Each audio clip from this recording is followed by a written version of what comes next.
For the first time since the pandemic hit last year, hundreds of athletes and parents, they attended a soccer tournament at Mercy Health Sports Court 2.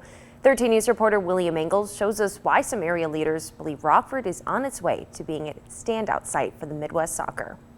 For Mercy Health Sports Court 2 General Manager Louis Matus, this past weekend has been an exciting return to a life before COVID. Today we're lucky because it's the first one since almost a year to have this big of a tournament. 198 teams showed up to play at this year's Peary College Showcase, which Matus says is a great way to get families from out of town talking about and spending their money in Rockford. It brings people into our community again, and not only brings them to play the sports, get the families together, but our economic impact. So hopefully this is going to help us bring the economic impact into our community. The tournament comes on the heels of an announcement that the Peary Foundation will donate $680,000 of land to the Rockford Raptors, which the program's general manager Frank Matus believes could bring major tournaments to Rockford each and every week. Out here, he's got softball and baseball and lacrosse and frisbee and whatever else you could think of.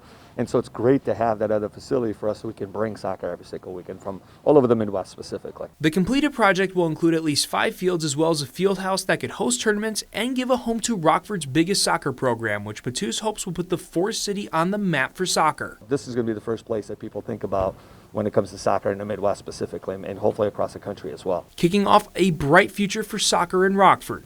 For your 13 Weather Authority, William Ingalls, 13 News. The donated land is on the 1900 block of Lyford Road in Rockford. Matus hopes the team can start playing games at the facility within the next 2 years. Turning now to tragic news out of Lee County. 2 teenagers have died in a car crash. Dixon police say they received a call yesterday about a single vehicle crash on Robbins Road. When they got there, they found 4 people in the car. A 14-year-old girl and a 14-year-old boy were pronounced dead at the scene, while a 19-year-old and another minor were sent to a hospital. The investigation into the crash is still underway. Dixon School District released this statement saying an 8th grader at Reagan Middle School and freshmen at Dixon High School were killed. Quote, "We are deeply saddened by this loss and extend our heartfelt condolences to their family. We know that a student's passing is a difficult experience for family, friends, staff, and community. The district will have counselors on hand this week at all buildings to support DPS 170 students and staff. Please feel free to contact our school counselors if you need help," end quote. We'll look now to Minnesota, where people took the streets to protest after a person was shot and killed yesterday. 13 News reporter Cassandra Brettel joins us now in studio with the details. Cassandra, good morning. Evan, good morning. People in Brooklyn Center, Minnesota protested against police after a person was shot and killed during a traffic stop yesterday. According to authorities, officers were attempting to make a traffic stop just before 2 p.m. Sunday when they noticed the driver had an outstanding warrant. While police were attempting to take the suspect into custody, the driver re-entered the vehicle and one of the officers fired their weapon and hit the driver. That's according to a press release from the police. The shooting is under investigation. And meanwhile, one Virginia police officer who conducted a traffic stop involving a Black Army officer is terminated. The situation took place in the town of Windsor last December and was captured on body camera video. In a statement yesterday, Windsor's town manager said an internal investigation conducted immediately after the incident found that the officers, Joe Gutierrez and Daniel Crocker, did not follow departmental policy. Disciplinary action was taken and additional department-wide training was ordered.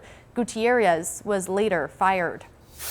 And new this morning, Maryland is the first state to repeal the Law Enforcement Officers' Bill of Rights in a major step towards police reform.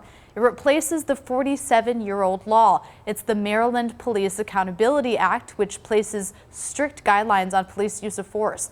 The new law requires the use of body-worn cameras by law enforcement and puts limitations on the use of no-knock warrants. Police in Maryland can now also be subject to criminal charges if the use of force is against guidelines and results in death or severe injury. Maggie, over to you. Thanks, Cassandra. It's something many of us can relate to during the pandemic, weight gain. So far, many Americans, it's easy to put on, but so difficult to take off. Now, a New York doctor is trying to bring obesity treatment to the masses. NBC's Chris Pallone has a story. The COVID-19 pandemic has ushered in a new era of health care at home. Now, a New York City obesity expert, Dr. Alexandra Soa, is hoping to capitalize on this trend. Weight loss is not as simple as willpower. Dr. Sowa says recent research shows weight and metabolism are a lot more complicated than originally thought. And a lot of doctors just don't know anything about it. So they'll just tell you, to lose weight, you need to eat less, exercise more. Sowa has now created a weight biology kit, which allows patients to get 8 metabolic tests without leaving home. We are testing for insulin and glucose, which is blood sugar. She's looking for indicators of something called insulin resistance. It is an undiagnosed epidemic in our country. I was pushing like 300 plus pounds. Danny Holding Mabley runs a popular YouTube channel called Fat Loss and Family. He's lost 150 pounds and has kept more than half of it off for about 5 years. He's partnering with Dr. Sowa on a series of sponsored videos which will document his